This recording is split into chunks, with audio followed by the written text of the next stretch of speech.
You're listening to Catholic Sprouts, the daily podcast for Catholic kids that strives to plant seeds of faith.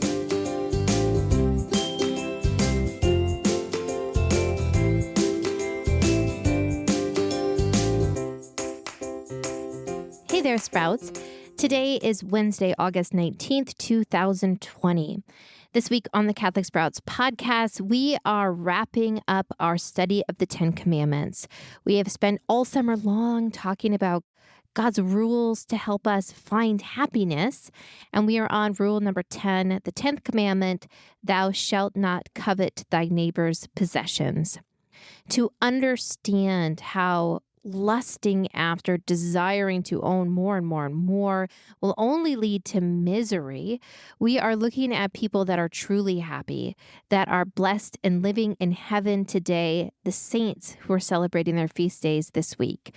We've already heard about Saint Joan of the Cross, who gave up her greedy ways when she ran into a shabby woman.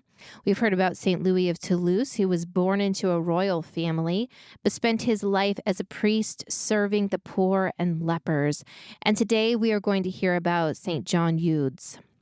Now, St. John Eudes lived in the 1600s in France. He is most known for today his love of the hearts of Mary and Jesus. Do you know that there is a special devotion to the hearts of both Mary and Jesus? We call Jesus' heart the Sacred Heart, and we call the heart of Mary the Immaculate Heart. There are devotions to their hearts today, but at the time of St. John Eudes, there weren't, although he worked very hard to establish one. Now, why is it that we have a devotion specifically to the heart of Mary and the heart of Jesus? Well, we know that God himself is love. We know that Jesus desires so deeply for us to be united with him, for us to find true happiness through him, that when he looks upon us, when he looks upon you specifically, his heart literally burns with love. It burns and it won't go out. That is the way that God loves you, with a heart that is on fire with love. Mary also deeply, deeply loves you, but she desires to bring you to her son, Jesus Christ, because she knows that the closer we get to Jesus, the happier we will be. So St. John Eudes understood that, and he tried to bring more and more people to the hearts of Mary and Jesus. Also, during his lifetime, during St. John Eudes' lifetime, he experienced something that you can relate to as well.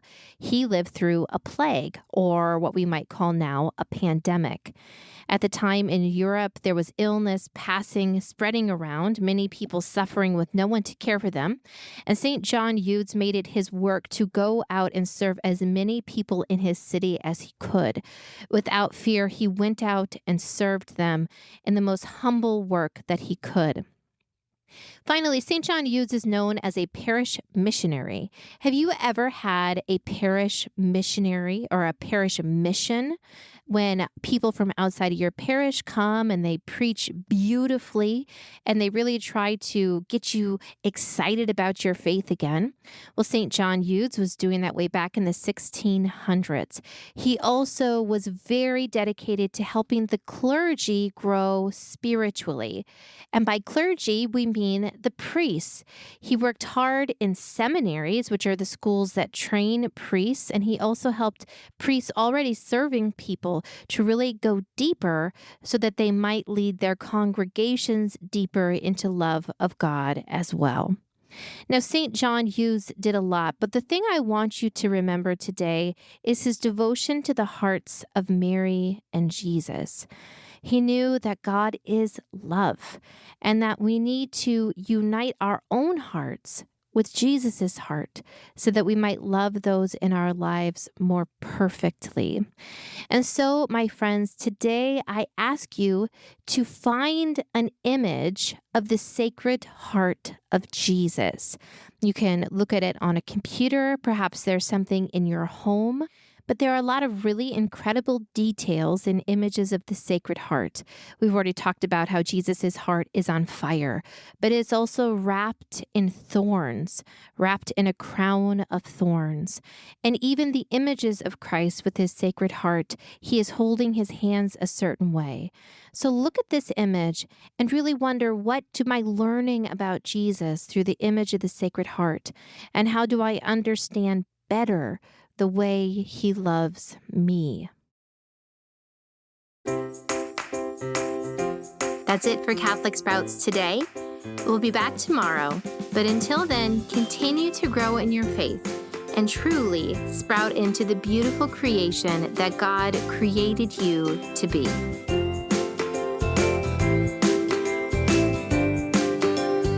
Just one more thing, a quick reminder that if you would like to use the Creed, our audio course for families and parishes this fall, we encourage you to drop by our shop and grab a copy of it.